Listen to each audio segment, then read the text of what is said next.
timbul dari kemarahan dari Nabi Sulaiman tadi. Dia di situ diceritakan melepaskan sebuah aji-aji miliknya sangat luar biasa hingga mau membuat Praja Kadewatan tadi geger hingga membuatnya negara tersebut terbelah, Mas Bayu.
Wilujeng Rayu pemirsa, berjumpa lagi bersama saya Ari Bayu dalam acara obrolan budaya Nusantara. Nah, setelah kita membahas tentang lakon terakhir di epos Wayang Madya, mungkin pemirsa masih penasaran tentang lakon-lakon yang belum diceritakan di epos tersebut. Langsung saja kita tanyakan ke Mas Gurit. Selamat malam Mas Gurit. Selamat malam Mas Bayu. Nah, setelah kita telah membahas tentang lakon-lakon yang ada di beberapa epos pewayangan, seperti epos Ramayana, epos Mahabharata, dan juga epos Wayang Madya. Di situ Mas Gurit juga menceritakan tentang beberapa lakon yang masih belum saya mengerti, dan sekali. Mungkin pemirsa juga belum memahami tentang tokoh tersebut. Nah, untuk kali ini terlebih dahulu saya ingin mengetahui tentang latar belakang dari Bathara Guru itu sebenarnya siapa, Mas? Oh ya Mas Bayu. Nah, setelah kita membahas banyak sekali lakon-lakon yang ada di dalam epos Ramayana, Mahabharata, dan juga epos Wayang Madya di episode kemarin, untuk kali ini Mas Bayu menanyakan tentang tokoh Bathara Guru yang beberapa kali kemarin saya sebutkan. Tentunya Bathara Guru tadi, Bathara tadi sudah menyebutkan bahwasanya dia merupakan dewa, Mas Bayu. Dewa yaitu Bathara Guru. Kayangannya di Kayangan Suraloyo juga di dalam epos pewayangan. Nah, yang perlu diketahui Bathara Guru tadi, yang saya ketahui dia merupakan anak dari juga keturunan dari dewa namanya Sang Hyang Wenang. Sang Hyang Wenang. Nah, ada salah satu lakon yang menceritakan tentang Bathara Guru tadi, Mas Bayu, yang saya ketahui. Nah, cerita tersebut dimulai ketika di Praja Kadewatan atau di negara Kadewatan. Jadi dewa juga memiliki sebuah wilayah atau negara nih, Praja Kadewatan. Di dalam Serat Pustaka Raja ada yang mengatakan seperti itu. Nah, di situ pemimpinnya namanya Sang Hyang Wenang. Sang Hyang Wenang. Nah, Sang Hyang Wenang tadi diceritakan memiliki mertua Raja Keling bernama Prabu Jemhari. Itu tadi Jemhari juga memiliki patih namanya Patih Sang Adik. Jadi kayangan Praja Kadewatan tadi pemimpinnya bernama Sang Hyang Wenang, mertuanya bernama Jemhari itu tadi, Jemhari. Nah, pada saat itu diceritakan Sang Hyang Wenang tadi bercerita kepada mertuanya Jemhari tadi bahwasanya anaknya yang bernama Sang Hyang Tunggal tadi diceritakan pergi tanpa pamit. Jadi Sang Hyang Wenang memiliki anak namanya Sang Hyang Tunggal itu tadi. Nah, diceritakan yang kedua di situ Sang Hyang Wenang tadi menerima surat tantangan dari namanya jika di Serat Pustaka Raja ya hampir mirip dengan bukan kita menyinggung agama ya Mas, namanya di situ Nabi Sulaiman. Nabi Sulaiman. Nah, bukan ditulisnya Sulaiman. Mungkin pengucapannya di orang Jawa bukan Sulaiman tapi Sulaiman. Sulaiman biasanya seperti itu. Nah, di situ diceritakan Sang Hyang Wenang tadi menerima tantangan dari Nabi Sulaiman tadi karena Sang Hyang Wenang tadi tidak mau menjadi pengikut agama Nabi seperti itu. Nah, di situ Sang Hyang Wenang lalu meminta bantuan kepada mertuanya tadi untuk menghadapi si Kanjeng Nabi Sulaiman tadi seperti itu. Nah, perlu diketahui juga bahwasanya Sang Hyang Wenang tadi memiliki istri namanya Dewi Sahoti.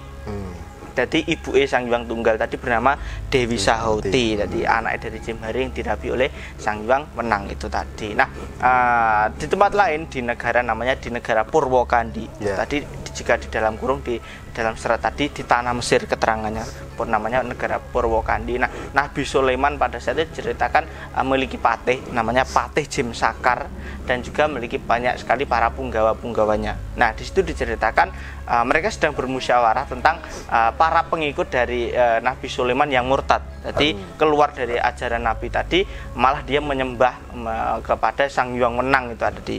Maka di situ diceritakan Nabi Sulaiman tadi mengutus kepada patihnya yang namanya Jimsakar tadi untuk menyerang negara Projo Kadewatan itu tadi. Nah, di situ singkat cerita akhirnya terjadilah peperangan Mas Bayu di antara negara Purwokandi dan juga Projo Kadewatan tadi. Nah, di situ ada sebuah kisah bahasanya Patih Jimsakar tadi diceritakan kewalahan menandingi mertuane Sang Hyang Wenang yaitu Jemhari. Kewalahan di situ. Nah, Jimsakar pada saat itu yang mau dia pengikut Nabi Sulaiman lalu dia mengaku teluk. Dia mengaku teluk dan malah menjadi pengikut dari Sang Hyang Wenang itu tadi Mas Bayu.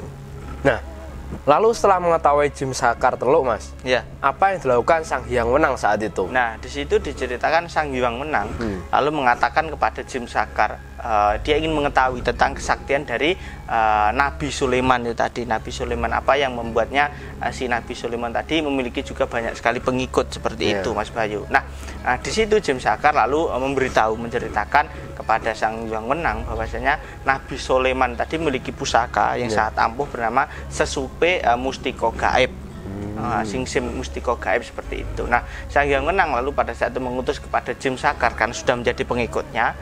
Di situ Sang Hyang Wenang mengutus supaya si Jimsakar tadi mencuri jimat atau pusaka milik si Nabi Sulaiman tadi, dan di situ Jimsakar akhirnya bersedia Mas Bayu. Jadi itu ya pusaka yang dimiliki oleh Nabi Sulaiman yang bernama Sesupe Mustiko Gaib seperti itu. Nah, sedangkan di tempat lain di tengah hutan ternyata di situ Sang Hyang Tunggal tadi sedang bertapa. Anaknya dari Sang Hyang Wenang yang pergi tanpa pamit tadi, Hyang Tunggal tadi sedang semedi atau bertapa. Dia ingin meniru jejak dari buyutnya yang bernama Sayyid Anwar. Di situ. Nah, di situ dia juga ditemani oleh kedua adiknya bernama Guru dan Godo di situ. Nah, di saat Sang Hyang tadi Tunggal tadi bertapa, dia diserang oleh hewan buas yang merupakan anak buah dari Nabi Sulaiman yang bernama Gajah Dwirandono dan juga Singo Krido beserta ular yang sangat besar bernama Nogobondo. Di situ ingin membunuh Sang Hyang Tunggal karena Sang Hyang Tunggal tadi mengaku bahwasanya dia merupakan anak dari Sang Hyang Wenang yang merupakan musuh dari Nabi Sulaiman itu tadi. Nah, di situ terjadilah peperangan Mas Bayu di antara mereka, namun para hewan-hewan tadi, hewan buas tadi berhasil dibunuh oleh Sang Hyang Tunggal itu tadi Mas Bayu. Jadi sekarang si hewan-hewan tadi berhasil dibunuh oleh Sang Hyang Tunggal ya Mas? Nah, terus bagaimana cerita yang siapa itu Jimsakar itu untuk mencuri pusaka dari Nabi Sulaiman itu gimana Mas? Nah, perjalanan dari Jimsakar tadi untuk mencuri mustika tadi ceritakan dia kembali ke negara Purwokandi itu tadi, negara Nabi Sulaiman. Nah, di situ diceritakan dia diam-diam berhasil mencuri pusaka tersebut. Pusaka tersebut sangatlah antik, bisa bercahaya. Nah, ketika pusaka tersebut berhasil dibawanya, diambilnya, nah karena bercahaya sangat terang sekali dan istilahnya wibawanya sangat luar biasa. Nah, pusaka tersebut, cahaya yang tadi diarahkan kepada Kanjeng Nabi Sulaiman tadi hingga membuat si Nabi Sulaiman tadi bisa terpental dari negara Purwokandi tadi, terpental sangatlah jauh di situ. Kendang kapracundang istilah dalam pewayangan Mas Bayu. Nah, karena merasa telah dihianati oleh Jimsakar tadi, dia kehilangan pusaka kesaktiannya. Nah, Nabi Sulaiman pada saat itu diceritakan sangatlah sedih. Sangatlah sedih, dan ia diceritakan masuk ke dalam hutan, keluar hutan, sampailah dia di sebuah dusun. Di situ dia diceritakan ada seseorang yang memancing. Nah, dia Nabi Sulaiman tadi berguru kepada seseorang yang pekerjaannya memancing itu tadi. Itu di dalam serat pewayangan seperti itu Mas Bayu. Nah, diceritakan di dalam 40 hari Jimsakar tadi menggantikan Nabi Sulaiman menjadi raja di negara Purwokandi itu tadi. seperti itu. Nah, akan tapi diceritakan dia itu tadi akhirnya teringat bahwasanya kan dia diutus oleh Sang Hyang Wenang untuk mencuri namanya sesupe mustika gaib itu tadi. Dia teringat, lalu dia ingin pergi menemui si Sang Hyang Wenang tadi membawa mustika tersebut. Nah, karena saking ampuhe Mas Bayu, saking wibawane pusaka yang ketika dibawa oleh si Jemsakar tadi, karena saking bawaan tadi terus jatuh Mas Bayu, jatuh ke samudra karena tidak kuat seperti itu, tidak kuat membawa wibawani tadi pusaka tersebut, mustika tadi akhirnya jatuh ke dalam samudra. Nah, ketika jatuh ke dalam samudra itu tadi, mustika tersebut disaut oleh seekor ikan yang sangat besar, dan ternyata ikan tersebut malah terkena pancingnya milik orang desa yang menjadi gurunya Nabi Sulaiman tadi. Hal seperti itu Mas Bayu di dalam pewayangan merupakan istilah ya iso temu seperti itu Mas Bayu. Nah, Nabi Sulaiman pada saat itu mengetahui bahwasanya ikan tersebut membawa pusakanya tadi, lalu diambil dan dipakainya lagi, lalu dia kembali ke negara Purwokandi itu tadi Mas Bayu. Nah, sekarang kan pusaka dari Nabi Sulaiman kan telah kembali ke tangan Nabi Sulaiman. Ya, benar sekali. Nah, terus apa yang dilakukan Nabi Sulaiman Mas saat itu? Nah, sebentar Mas, sebelum Mas Gure cerita lebih lanjut, ya, silahkan diminum dulu.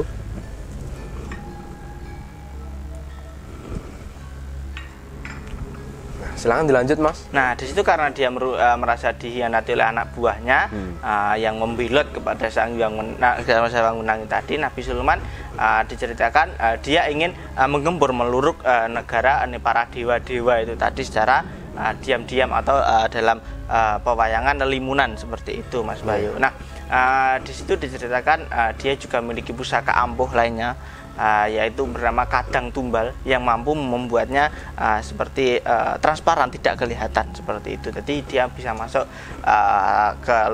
keluar masuk negara tersebut tidak diketahui orang seperti itu. Nah, di Jagating Kadewatan, Projoning Kadewatan, Sang Hyang Wenang tadi dihadap oleh mertuanya Prabu Jemhari beserta istrinya Dewi Sauti itu tadi, beserta anak-anaknya yang lain yang bernama Sang Hyang Hening. Nah, tiba-tiba pada saat itu datanglah Jemsakar.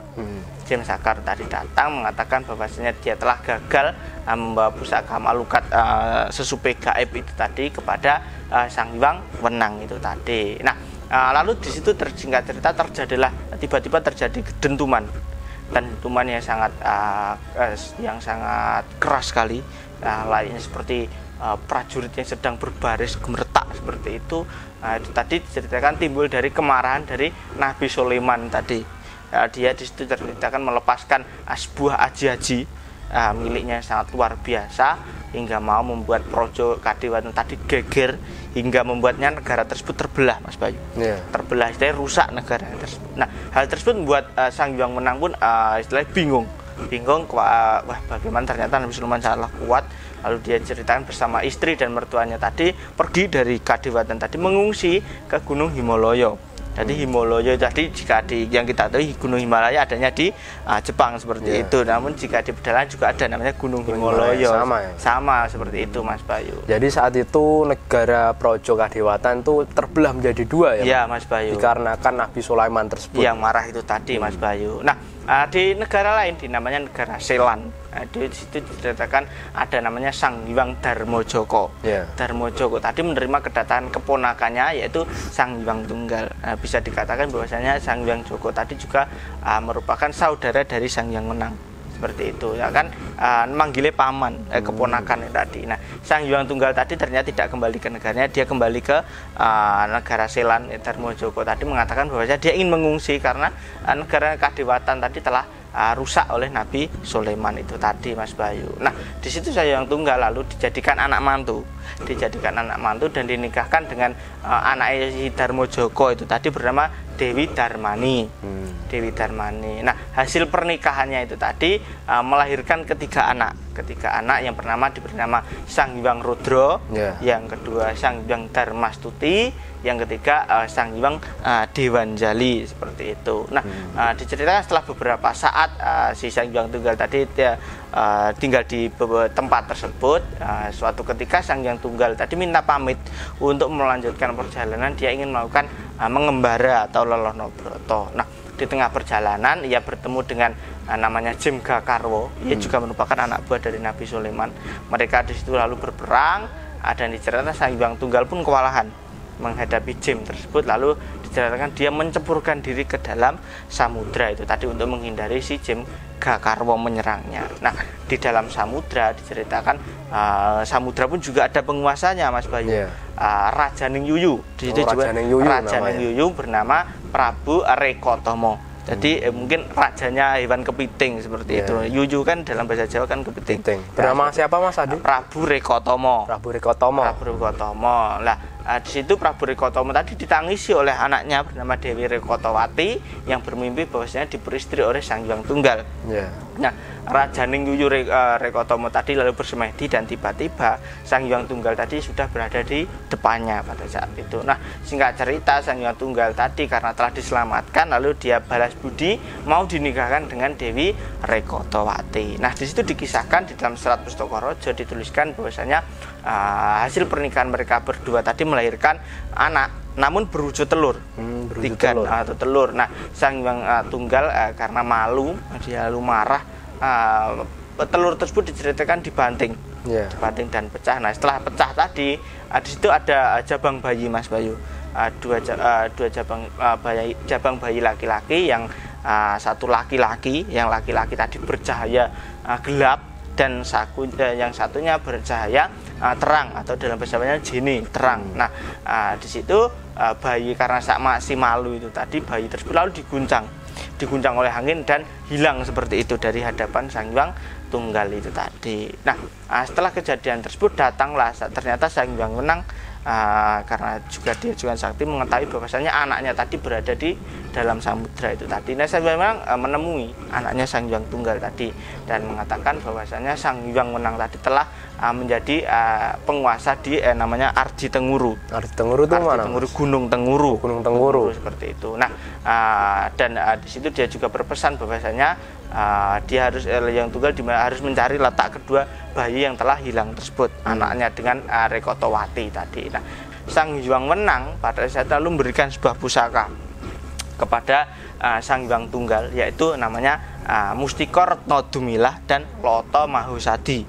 Jadi menurunkan pusaka kepada anaknya itu tadi. Nah, diceritakan Sang Hyang Wenang tadi lalu malah manunggal atau manuksmo menjadi satu dengan ragane anaknya itu tadi, yaitu Sang Hyang Tunggal itu tadi. Jadi dua orang terus si Sang Hyang Wenang menyatu, manuksmo menjadi satu itu tadi, pergi untuk mencari keberadaan putranya yang telah hilang di buncang angin yang gelap dan yang terang itu tadi. Nah, ketika perjalanan tadi diceritakan tiba-tiba Sang Hyang Tunggal tadi bertemu dengan kedua kesatria yang sangat tampan yang sedang diceritakan mencari orang tuanya. Nah, Sang Hyang Tunggal itu tadi diceritakan tidak pangling bahwasanya kedua anak tersebut merupakan anaknya karena terlihat dari yang satu gelap, yang satu terang itu tadi, Mas Bayu. Jadi sekarang anak-anak dari Sang Hyang Tunggal itu berhasil ditemukan dan berkumpul ya, Mas? Iya, benar sekali. Nah, akhirnya diceritakan kesatria yang bercahaya gelap itu tadi diberikan sebuah nama yang bernama Sang Hyang Moyo dan diperbolehkan mengabdi kepada Sang Hyang Tunggal. Nah, Sang Hyang Moyo tadi lalu dinikahkan dengan anak dari Sang Hyang Ening bernama Dewi Senggani. Dewi Senggani. Nah, mereka berdua lalu ditempatkan di alam namanya alam Sonyoruri. Tadi di pedalangan di Pawayan Kusnya tadi di alam-alam itu ada alam Sonyoruri, ada alamnya manusia, ada alamnya jin namanya Suronggongkoro ya, Mas Boy, yang saya ketahui. Nah, sedangkan anaknya yang bercahaya terang itu tadi diberi nama Bathara Manik. Sang Hyang Manik tadi nantinya akan memiliki anak, disabda memiliki anak berjumlah 9. Dan Sang Hyang Manik tadi diberikan kewenangan untuk menguasai di Tenguru. Tadi sebenarnya Bathara Guru itu tadi adalah Sang Hyang Manik tadi, Mas Bayu, Sang Hyang Manik. Dan menurut yang saya ketahui juga Moyo itu tadi adalah nama lain dari Ismoyo atau Semar. Jadi Ismoyo tadi Sang Hyang Manik dan Ismoyo itu tadi saudara. Jadi Semar dan Bathara Guru tadi bersaudara. Anak dari Sang Hyang Tunggal. Tunggal. Ya, benar sekali. Nah, pada saat itu diceritakan Sang Hyang Tunggal tadi setelah dia setelah Sang Hyang Wenang Manuksma kepada Sang Hyang Tunggal dan Sang Hyang Tunggal tadi lalu Manuksma menjadi satu kepada si Sang Hyang Manik itu tadi Mas Bayu. Nah di situ diceritakan setelah Manuksma menjadi kepada Sang Hyang Manik lalu diberi sebutan nama lain yaitu Bathara Guru itu tadi Mas Bayu. Nah mungkin itu dulu Mas Bayu yang saya ketahui tentang salah satu cerita yang mengenai tentang asal muasal dari Bathara Guru yang merupakan anak dari Sang Hyang Tunggal, cucu dari Sang Hyang Wenang tadi, penguasa di Ardi Tenguru Mas Bayu. Ya, terima kasih ya Mas. Sama-sama Mas Bayu. Kisahnya kali ini nanti bisa dilanjut lagi di episode selanjutnya. Ya Mas Bayu. Nah, itu tadi pemirsa cerita dari Mas Gurit. Dari sini kita bisa mengetahui bahwa Bathara Guru merupakan anak dari Sang Hyang Tunggal dan juga cucu dari Sang Hyang Wenang. Mudah-mudahan cerita yang Mas Gurit sampaikan tadi bisa menambah pengetahuan dan wawasan kita tentang pewayangan. Dan apabila ada salah-salah kata, kami mohon maaf. Tetap ikuti video kami selanjutnya hanya di Salam Budaya Nusantara.